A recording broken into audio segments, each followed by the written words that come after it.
A couple of weeks ago, I made a video basically saying that you shouldn't get mad at a guy for moving to your girlfriend. And I said the same thing applied if she cheated on you. And today I'm going to explain that in a little more detail. From day one, like before you two are together, you're already winning. You're, for whatever reason, you're the best in her world. And you have to show her your powers. In the relationship now, you have shown her your powers, and she thinks you're the best guy in her world. Possibly even in the world. Because you started, as you wish to continue. In some sense of the word, you complete each other, and you set the standard for other guys. Moving forward now to when she cheats, obviously you're not setting a standard anymore. Either because someone's doing it better than you, or someone's doing something that you're not. For whatever reason, you're not that guy anymore. Think about it like a job.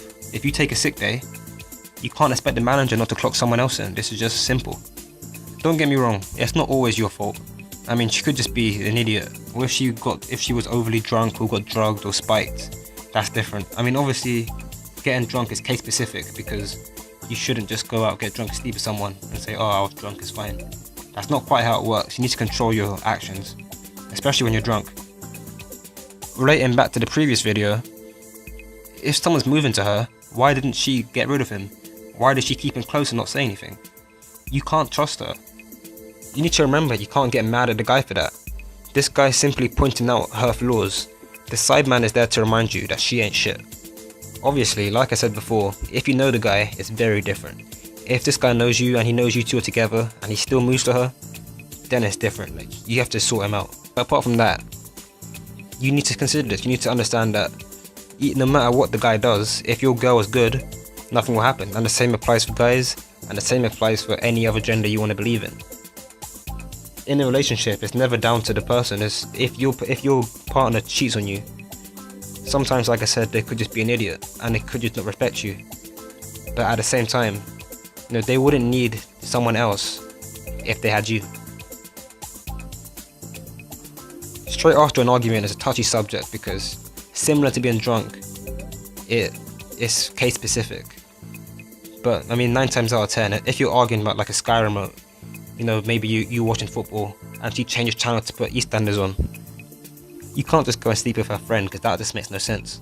If there's been problems consistently, then obviously the communication between you two isn't right, and maybe something is wrong. You should always try and talk it out before you do something dumb. But if there's no clear answer, there's no way to fix it, proceed with caution and consider leaving. If you can't talk it out, like, why are you together in the first place? Because there's clearly no trust, or you have some sort of insecurities.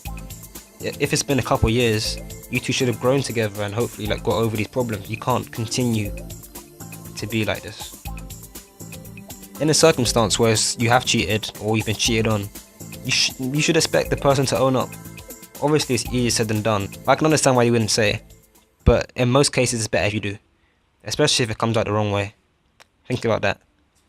Anyway, that's all from me today. I'll see you guys in the next one.